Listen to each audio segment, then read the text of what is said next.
TV's Rick Blood is here! Rick Blood. Rick Blood. Rick Blood. Rick Blood. Hey, that's cool.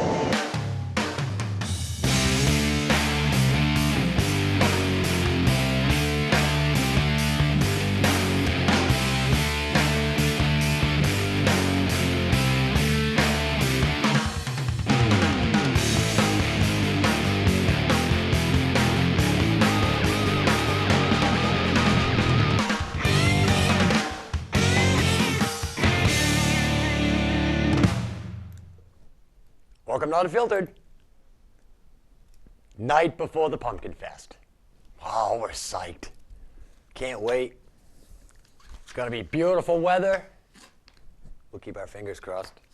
Because I believe Friday, if the weather guy was right on Thursday, we've suffered through like some rain and snow showers and crappy, cold, miserable weather. But it's going to push on out before tomorrow morning. And we're going to have a great day. They're saying, last I heard, was cloudy and like lower 50s.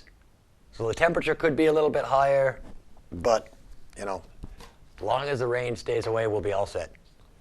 And hey, if you're down at the Pumpkin Fest on Saturday, stop by the Cheshire TV booth in front of Miranda's Veranda Trikeen tile area.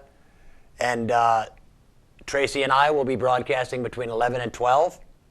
We're going to team up like we did last year. It seemed to work well.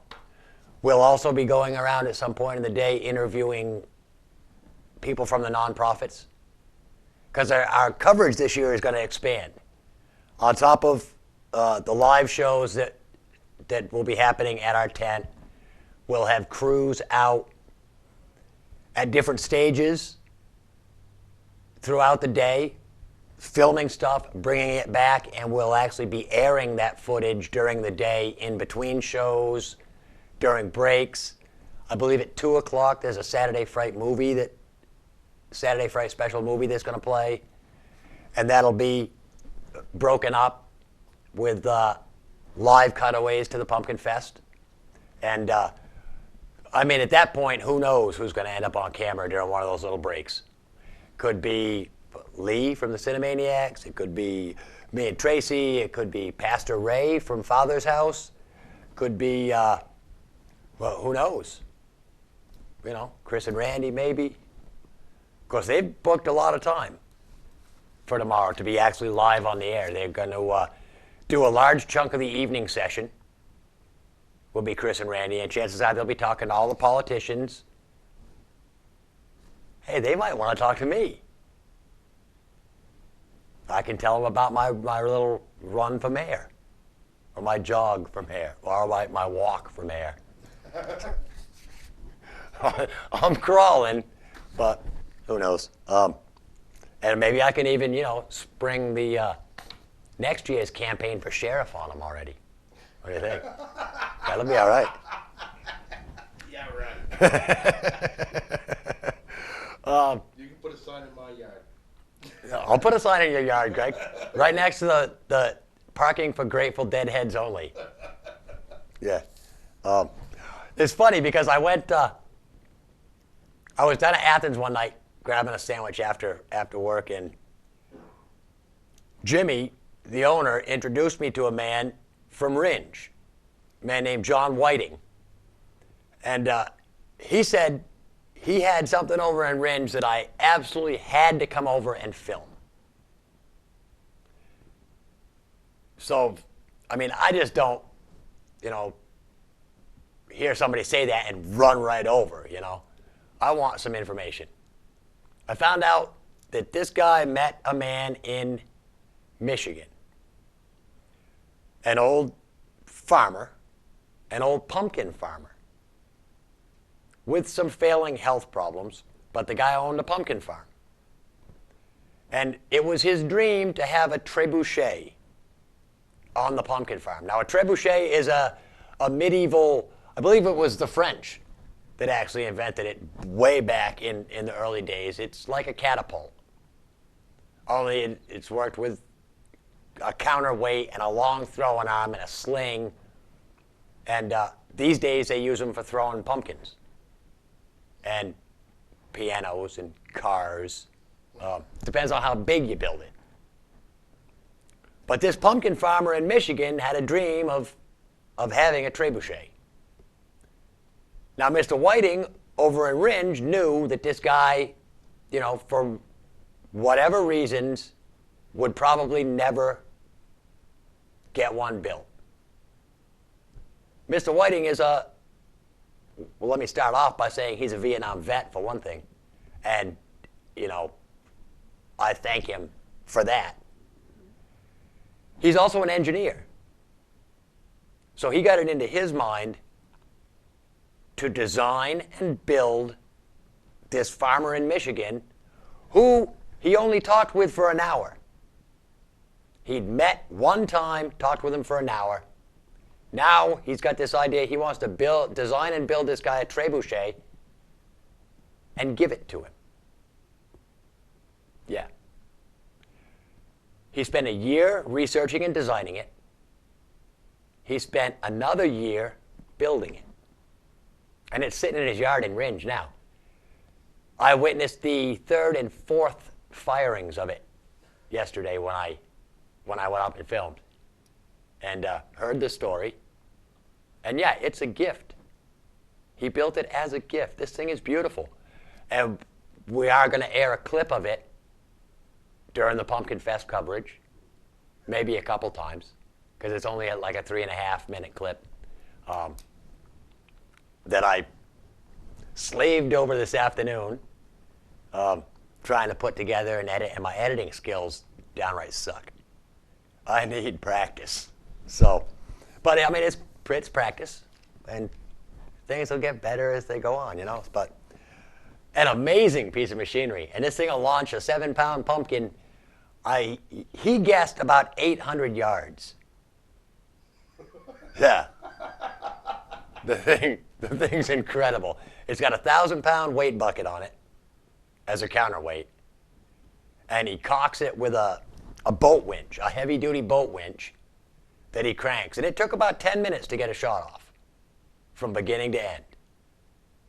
And the only thing that I could think of, I mean, this is a weapon of war. When it was designed, that's what it was designed for. It wasn't designed for throwing pumpkins. It was designed for throwing rocks and rocks that were on fire and rocks that were covered with poop. And who knows what else they used to throw at each other. But it kept running through my head, if we were still fighting wars with things like this, there wouldn't be a whole lot of wars. Because it's a damn lot of work to get one shot off. It took maybe about 10 minutes for the process. Cranking it down, setting the sling, load the pumpkin in, and then boom. It's that quick. It's gone. And I shot the first one, and as soon as it went, I immediately moved the camera up to follow the pumpkin, and no way. I don't know how them guys that like film golf games, I have no idea how they do it, how they lock onto that little golf ball and follow it through the air. Because I couldn't even follow a pumpkin. It's bright orange and it's big around. Well, yeah, but them planes were fast. But anyway, yeah, a gift. 2 years worth of work, a significant dollar amount. I won't mention the dollar amount because he told me, but he doesn't want the gentleman in Michigan to find out how much it actually cost him. And oh, by the way, this guy in Michigan has no idea that it even exists. He's going to, see as how it's so late in the season, they're going to pack it up and store it in a garage until springtime, and then they're going to load it in a trailer and take it to Michigan and present it to the gentleman. So, I mean, it's funny that even October, Halloween time, Pumpkin Fest season, as we like to refer to it here in Keene, or what is it, Black Saturday is probably a better way that Keene refers to it. It's when all the nonprofits come out of the red, which is stupid. I can't understand why we bank our entire, existence in Keene on one day. When, hey, look, Music Fest, look at the crowd Music Fest pulled in. And if that was organized, a little bit bigger, do the same thing for Music Fest that they do for Pumpkin Fest.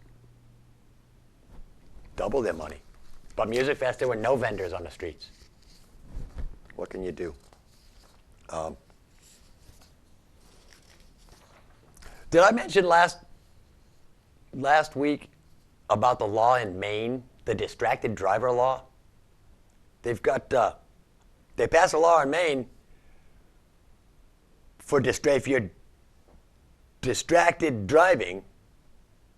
And I mean, I've seen, the bills against cell phones while you're driving, things like that. But Maine just said, if you are driving distracted, it's a $500 fine. And they didn't specify what distraction. But apparently it's any distraction.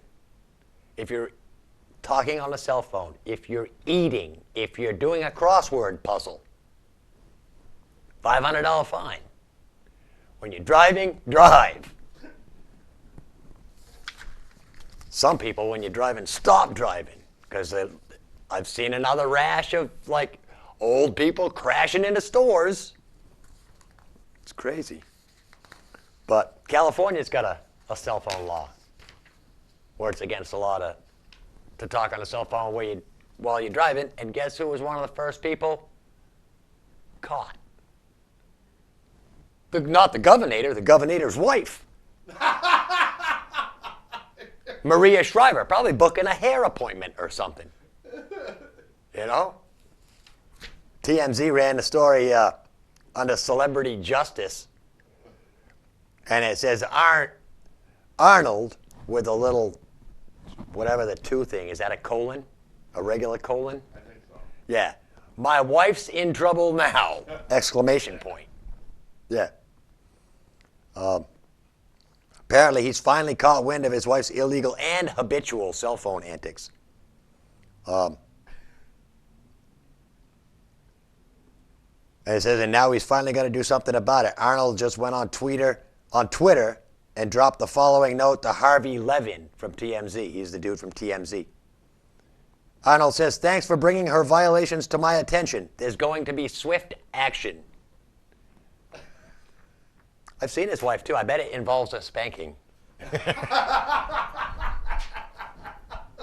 sounds like That's, yeah. All right. And seeing how I kind of strayed into politics right there with that story. Let me tell you about this one down in Alabama. Apparently, the Alabama Democratic Party was putting together an interim party panel, and it appointed a Mr. Reynolds Smith Jr. to this panel. And unfortunately, Mr. Smith died in November at age 83. Died last November at 83. And apparently, yeah, none of the records had caught up. So he was appointed to a Democratic interim party panel. Yeah. The mistake was caused by outdated records. And these are the people running our government. These are, and these are also the people that a lot of people think, are behind, Kennedy's assassination, all these huge conspiracies that would take criminally genius people, but it's the government. Yeah, it's the same people. Anyway, that's funny. Now let me get to something that's not funny. I got a couple of other ones that are funny still. But this one's kind of not. Because in Macon, Georgia, a man named Ralph Baker was robbed. Somebody broke into his apartment, stole his wallet. $60 was in the wallet. Doesn't sound like much, does it? The man was a 27-year Navy veteran through the Vietnam War. The aftermath of the Beirut barracks attack and his time in Kuwait during Operation Desert Storm in '91. He was in the Navy during that entire period.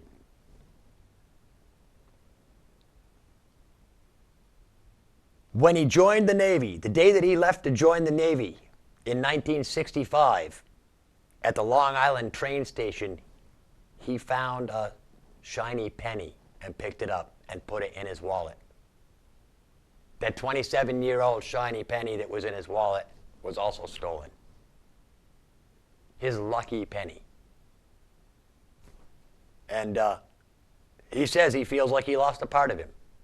The money doesn't mean anything. The penny meant everything. So yeah, 61-year-old man. He says, the penny's like me. It's all washed up, burned out, and tarnished, but it's been to more places than most people. So hey, if you have any information down in Macon, Georgia, about somebody with an old penny that they stole from in somebody's wallet, they'd kick their ass. That's what I say. What's that? 1965. Yeah. We didn't say if it was brand new, but it said the once shiny penny that he found.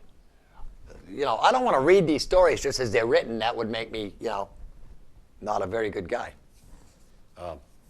Maybe even a criminal. I saw this and I thought it was funny. From Australia. And you know, Australia was in the news last week because of their talent show that they had where the group did the whole blackface, whiteface Michael Jackson thing. And it had everybody up in arms. Apparently, Australian horse racing officials have come under fire recently for hosting a dwarf racing competition. It happened last Sunday. It was called the Midget Cup. It involved 3 guys running down a track with dwarfs dressed as jockeys on their backs. Yeah. The creators said it was held to promote the annual carnival, but the government and advocacy groups believe it was inappropriate. Everybody that participated said it was all just for fun.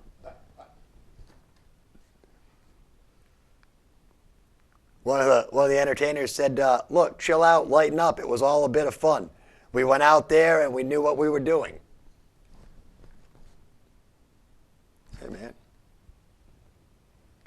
Let's see. Not everyone thought it was funny. Meredith Tripp, former president of SSPOA, which is the Short-Statured People of Australia, she said, I would have thought they could have found a better comedy act out of something else rather than using us. Sorry. I mean, midgets are funny. What can you say? Midgets are funny. That's why. It's not my fault. All right, let's, yeah, I see the lights on. So, Greg, pop over into the light there. And actually look at the camera this time when we introduce you. All right? The one that's over here that's going to be like looking at you. All right. Yeah. On the camera is Greg. That way people see the front side of you instead of just the back side of you. And in the booth. We're not ready.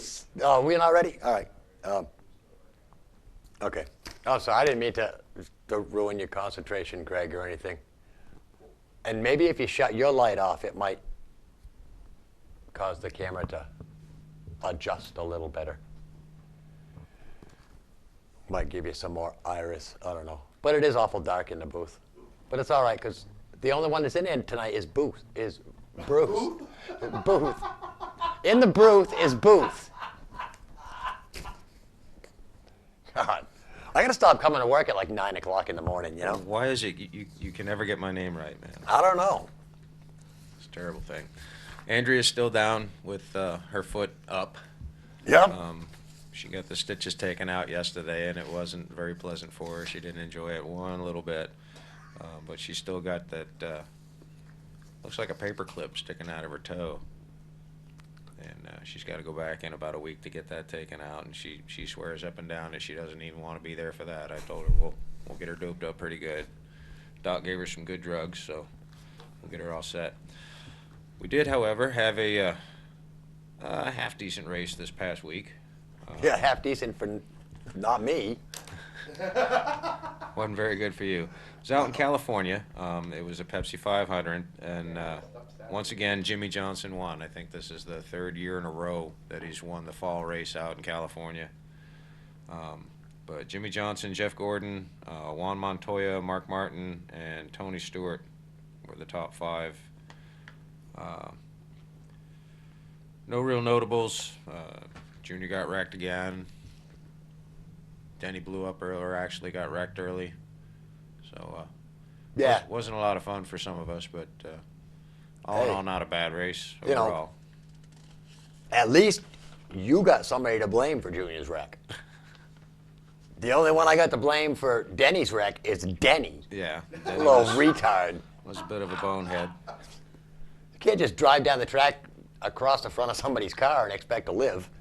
So, man, oh man. Well, he tried it Saturday night, too. Oh, Right. he wrecked both days? Yeah. Yep. Nice. He ended up wrecking in the nationwide race. I didn't get to see that, but as far as the points go, didn't really change things too much. Jimmy Johnson took the lead over Mark Martin by 12 points. Juan Montoya stayed in fourth. Tony Stewart, Jeff Gordon came up a couple of spots to fifth. Kurt Busch dropped 1 to 6. Greg Biffle, Carl Edwards, Denny Hamlin dropped 3 spots because of his wonderful finish. And then Ryan Newman, Casey Kane, and Brian Vickers round out the 12. The only real news that they had that came out this week that was at least interesting to me was NASCAR revealed the names of the first Hall of Fame class, is what they're calling it. 5 names for the first inductees into the NASCAR Hall of Fame. The 5 names ended up being Bill France Sr., Bill France Jr., Junior Johnson, Richard Petty, and Dale Earnhardt.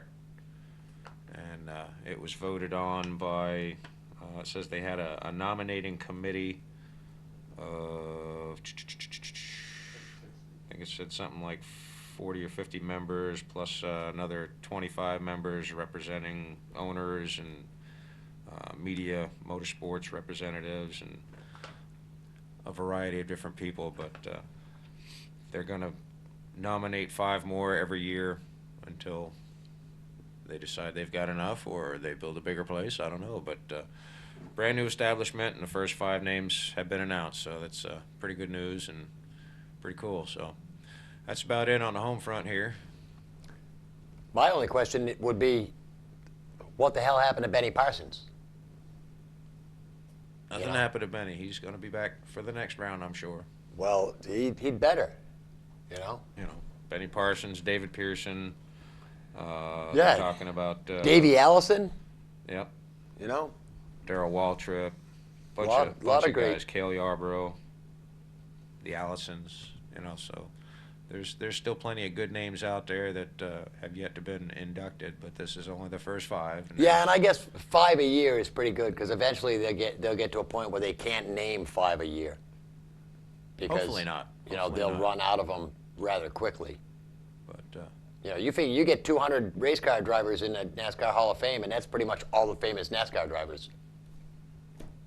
You know, it's only been going for such a time, and you know, you've got your guys like Bill Elliott, you know, who's been in racing for 40 damn years.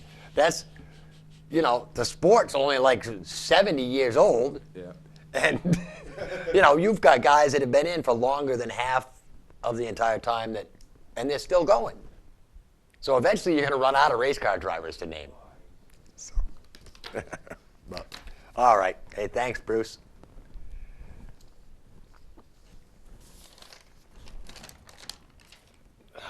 talk about? Let's talk about education, and I'll kind of fold it in with this. Because something about educating kids that is just apparently very hard. Especially 6-year-old kids. 6-year-old kids should not play with knives. And somebody somewhere is proving that by sending a 6-year-old kid to a juvenile detention facility because he carried a 2-inch Swiss Army knife to first grade with him. He's a Cub Scout. Cub Scouts should know how to use knives.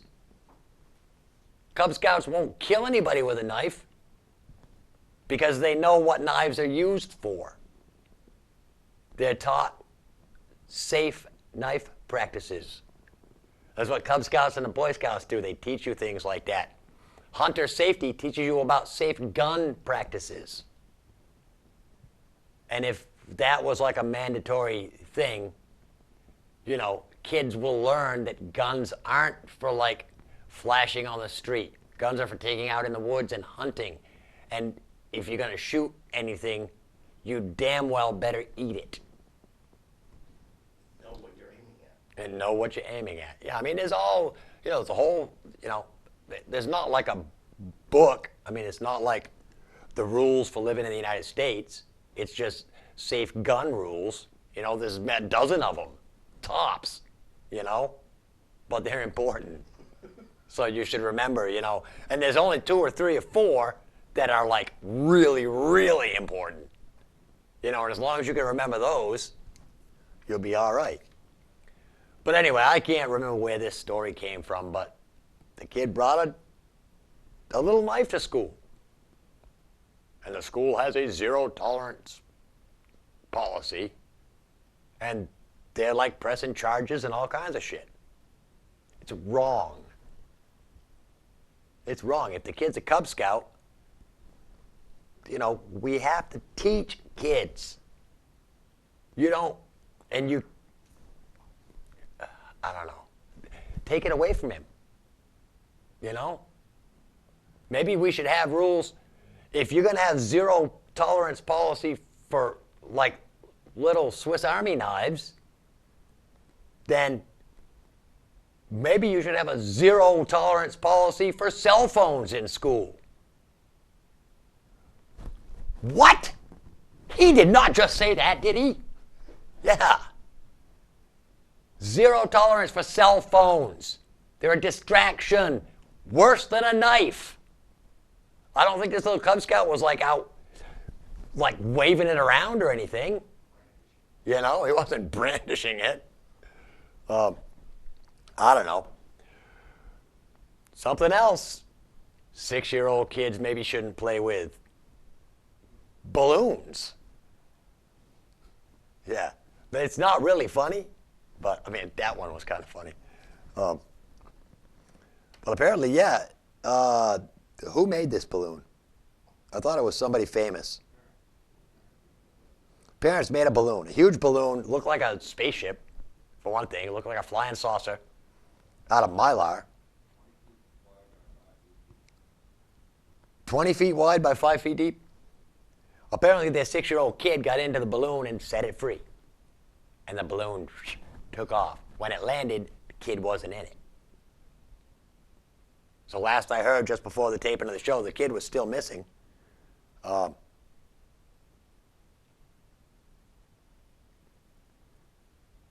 It says the kid's parents were featured on the 100th episode of ABC's primetime program, Wife Swap. Well, it's no wonder they're retards.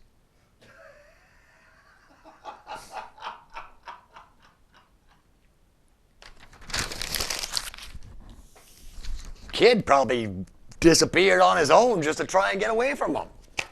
That point, Christ, wife swap. Hey, you know what I think would be cool? If my wife moves in with your family and your wife moves in with my family.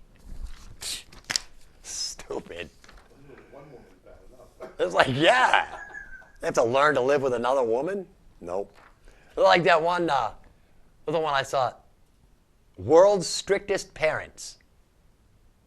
they get kids who don't have very strict parents, and they find some strict parents, like Bible thumping people, you know, and send the kid to live with this new family for a while to see if the new family can straighten out the messed up kid. And it doesn't work. The kid just thinks, you know, these are the worst parents ever. I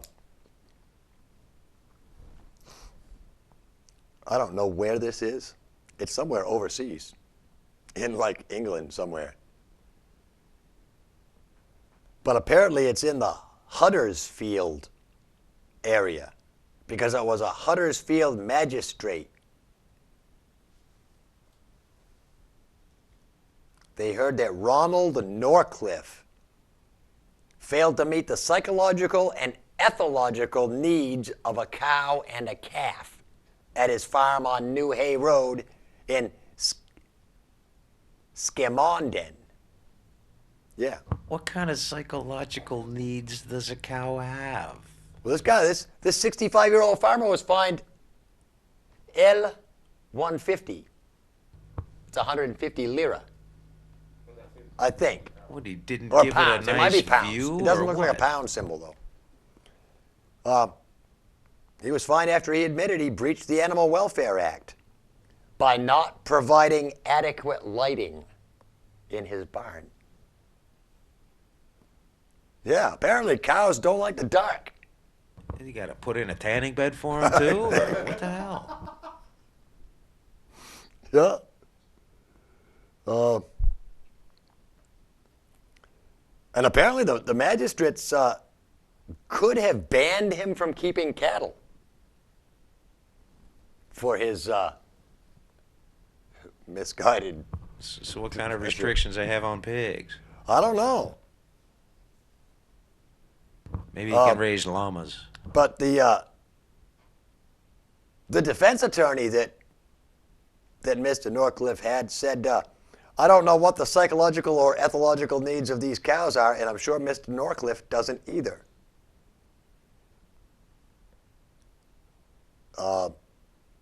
And it says, I still have no idea how much lighting is appropriate for a cow. And this man, who has had 30 years of farming experience and is keeping these animals healthy, is none the wiser. So, yeah, don't keep your cows in the dark. They don't like it.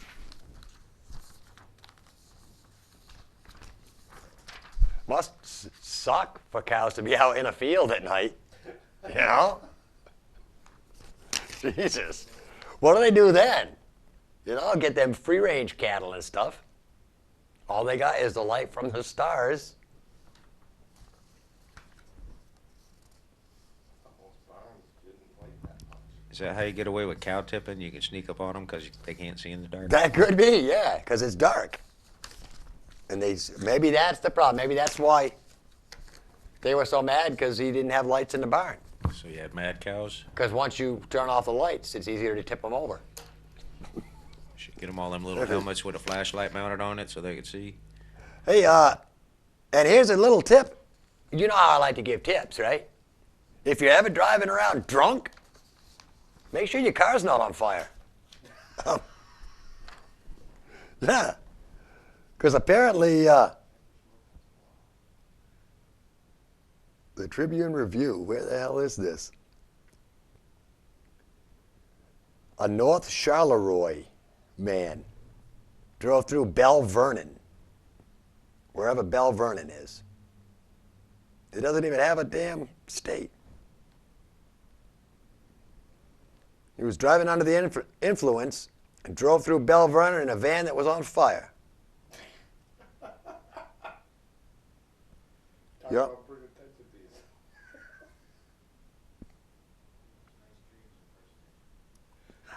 Well, it says the Southwest Regional Police reported that they and the Bell Vernon Volunteer Fire Department were called to the 100 block of Main Street at 12:40 in the morning for a vehicle fire.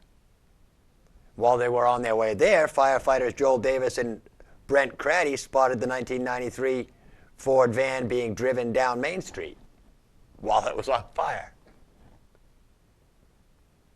They were able to get the driver's attention near the Interstate 70 ramp. And when, after they had extinguished the fire, the officers questioned and subsequently arrested a 47-year-old guy on suspicion of driving under the influence. So yeah, make sure that, you know, if you're going to be driving drunk, don't start your car on fire. Another thing is, if you're drunk and you don't have any other way home, don't steal an ambulance. Because that's exactly what this guy did in Lawrence, Kansas. It's a college town, of course. And the cops say they've arrested a 21-year-old man who stole an ambulance to get home after a night of drinking. Cool, huh? Yep. The ambulance crew had parked it early Sunday while responding to a medical emergency in an area filled with bars and specialty shops.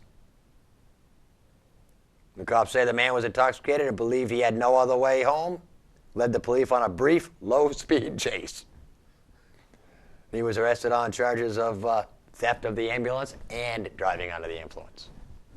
So, driving while stupid, yeah, I mean, that should, people like that should definitely be thrown in jail, killed, or something. All right, damn. Let's, I'm rolling right along here, not even look at the clock. Let's think about rolling into the musical interlude. This week on the Mom's Tattoo musical interlude from this year's Music Fest, band called Dusty and the No.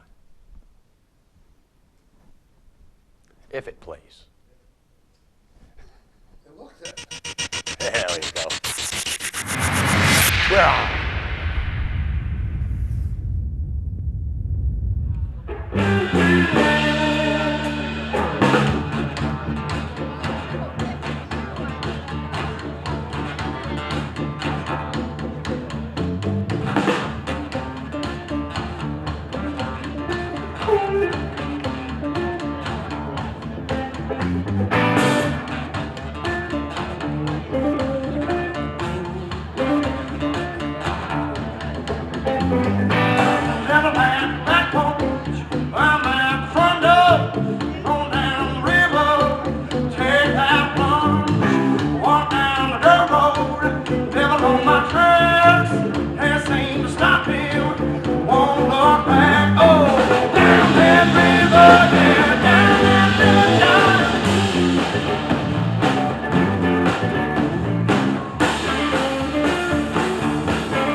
right.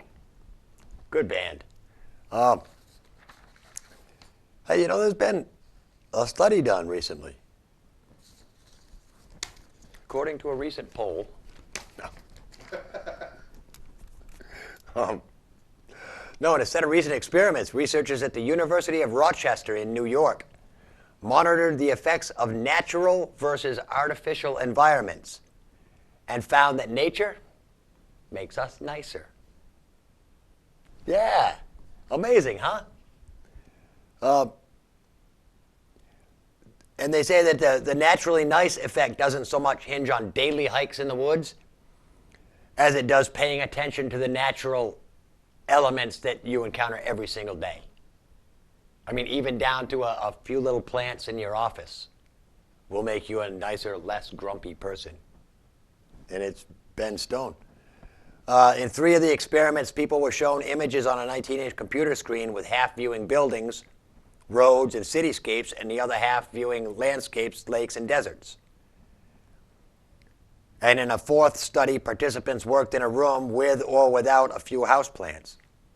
And in all cases, those who were exposed to natural elements, digital or otherwise, rated close relationships and community as more important than they had before the study. On the other hand,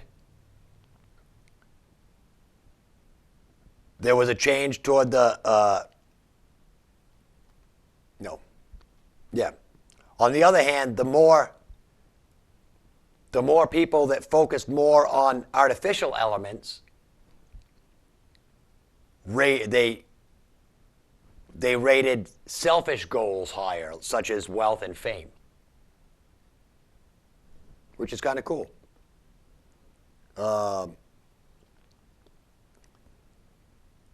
There was a change toward the social direction for people who were around plants and a movement away from that for people who didn't have plants. Human artifacts like city scenes led people to be less social, and being in a room with no natural elements had the same effect.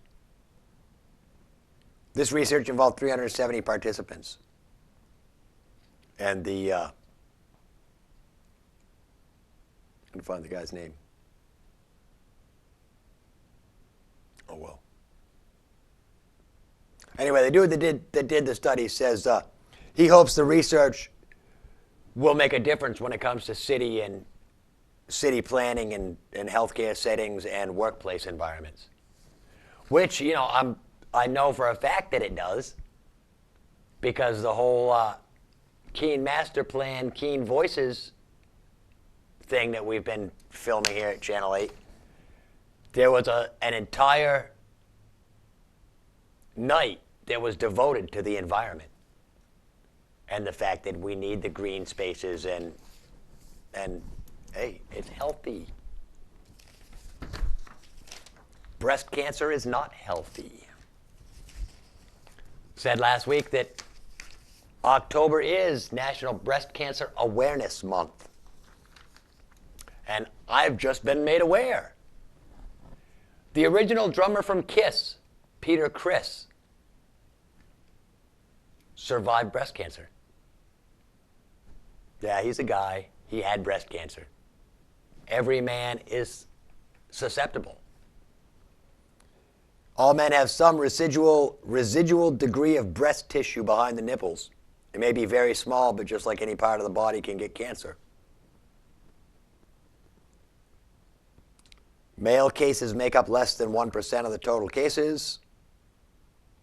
Let me see if it says when. Oh, it says a year after beating breast cancer.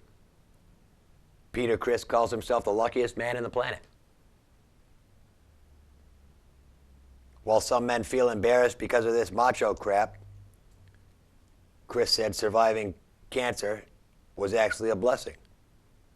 He was treated before the tumor could spread and said he's speaking about male breast cancer now during National Breast Cancer Awareness Month to raise the profile of the rare disease. That's fantastic. For those of you who don't know, Peter Criss, the original drummer, was the one that dressed like a cat. Great drummer. See if it says anything else important. Breast cancer is actually easier to find in men for obvious reasons. They develop an asymmetrical lump in their breast, says Dr. Stanley Weintraub, co-chief of the John Theurer Cancer Center at Hackensack University Medical Center in New Jersey. Men may ignore symptoms such as lumps, pain in the breast, or discharge from nipples. I don't know about no discharge. Yeah, I probably wouldn't ignore discharge from my nipples. Definitely not. But it says that among men there will be an estimated 1,910 new cases and 444 deaths, apparently in the next year. So, and Peter Chris is 63 years old. That's cool. All right. Here's a flash, straight from MSNBC.com. Freaking liars. I mean, wait till you hear this one, Bruce. You feel like I'm blowing the wind up your pants then. Apparently, Give Obama another award. oh no, they're not giving him another award. But I just want to let everybody know that there is talk that the our famous first Afro-American president and recipient of the Nobel Peace Prize may very well be sending 45,000 more troops to get killed. In the name of peace. Because who needs peace now that he's got the medal? That is such a whole crock that Oh my God! that just yeah. decredits the entire Nobel organization. The only thing, it's really great. The best defense is a good offense, blah, blah, blah. But you know something? It's time to pull our friggin' troops back to our own country and play defense for a while. That's what we have to do. That is exactly what we have to do. Let's play defense. Let's stop the offense stuff. Bring the quarterback off the field, General whatever his name is. Bring him back, let him sit in the locker room for a while. Yeah, put the boys on our own borders for a while. Yes, let's play defense instead of offense. That's all I'm saying. Anyway, back to my lying full of crap story here. Apparently, according to federal experts, it's going to be warmer in the north and colder in the south this winter. Well, you're giving me a thumbs up, Greg. Have you been outside? It's damn cold. It's not warmer. I mean, I'm getting ready to call Al Gore and say, look, I want my damn money back from this Inconvenient Truth book movie crap that says the Earth's getting warmer. Because just not feeling it. Sorry. Maybe it's just me. No, it's been cold all year. I busted out the long johns today for the first time this year. Yeah. I I've been- the heater today. The heat 2 days ago, and I normally don't do it till about November. I'm going to have to buy long underwear just to wear for setup for the Pumpkin Fest, I know. It's going to be damn cold at 5:30 in the morning down there. All right, so anyway, what the hell? The Federal Climate Prediction Center. That's the key right there to how you know that it's crap. Federal. They put that first word on there, federal. It's just a bunch of politicians and stuff. They said Thursday, apparently the current El Nino weather event, it will affect America's winter temperatures. They say that much of the western and central United States, especially north central, Montana to Wisconsin, though temperatures may average warmer than usual, periodic outbreaks of cold air are still possible. Pretty sure. That's what they call it now. Periodic outbreaks of cold weather. It's winter! Yeah, it may occur. It's winter. They've had snow, yeah. Yeah. There's a slim chance of sunshine at certain times too, right? There's no more winter. It's just a periodic outbreak of cold. So, never mind. was going to say, I've heard of periodic outbreaks before, but it's never been mentioned in the weather. The southeast and mid-Atlantic from southern to eastern Texas to southern Pennsylvania and south through Florida are expected to be colder than average areas.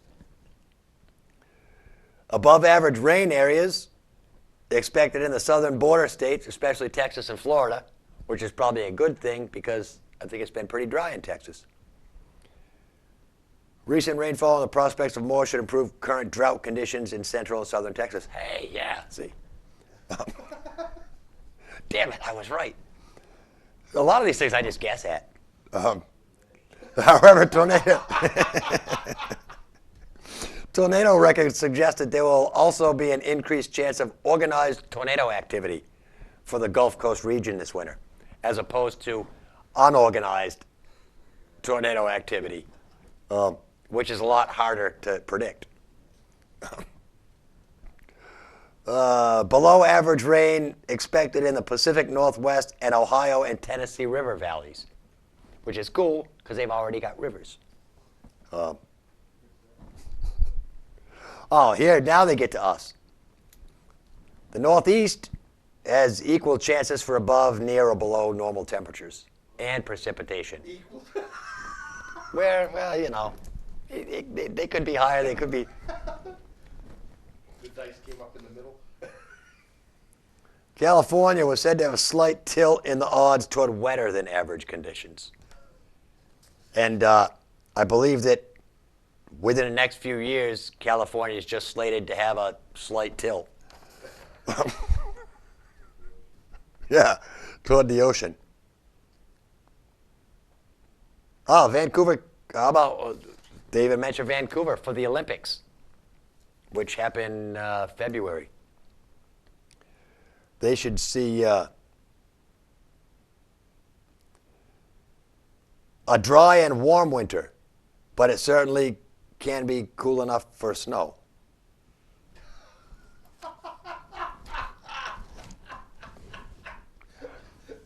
I should get a job writing some of this crap.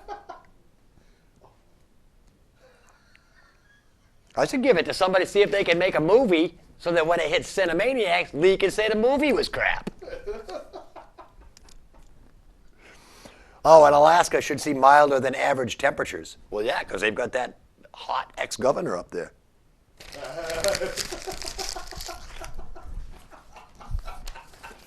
Here's a story I just got to tell you in the last 5 minutes. Apparently in Ohio, this Chetania Davis says she was only defending herself when she snatched a fellow exotic dancer's stiletto heel and whacked another woman in the head with it. That's what she's going to say in court anyway.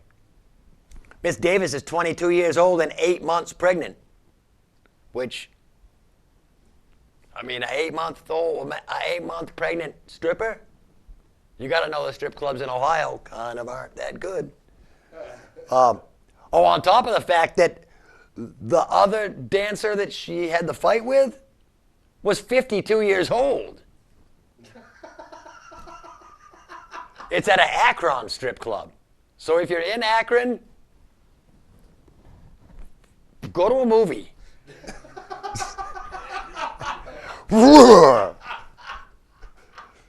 Old and pregnant strippers.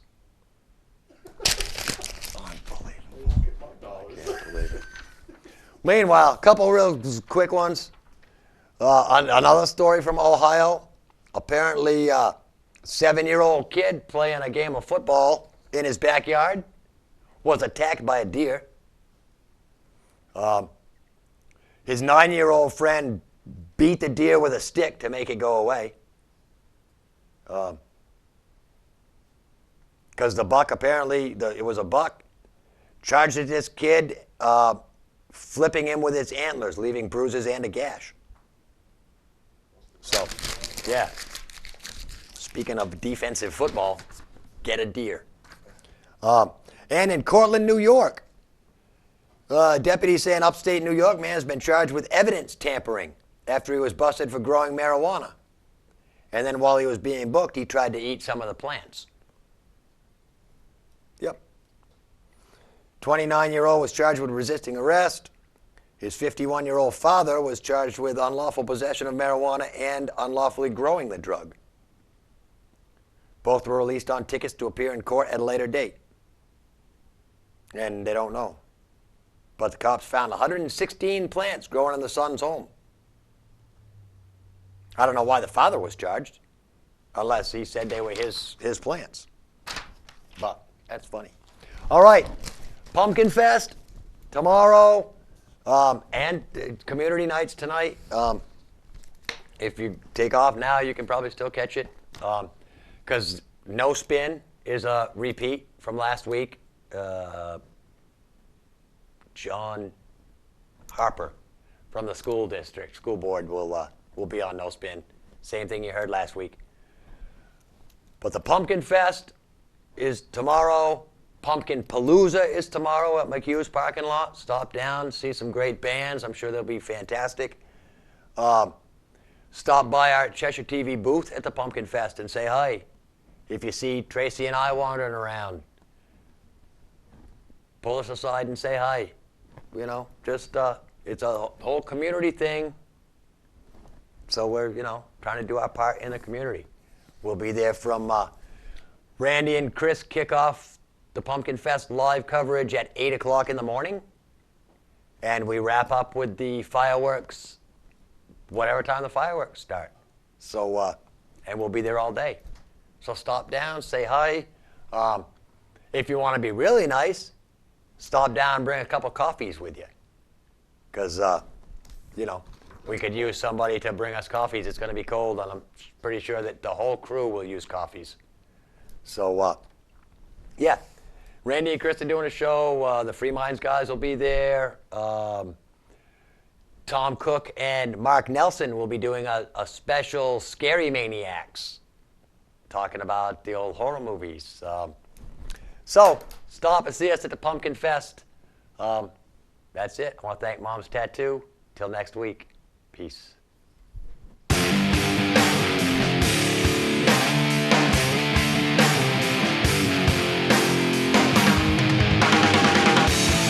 Stop. There are kids watching. That's no way to teach kids how to behave.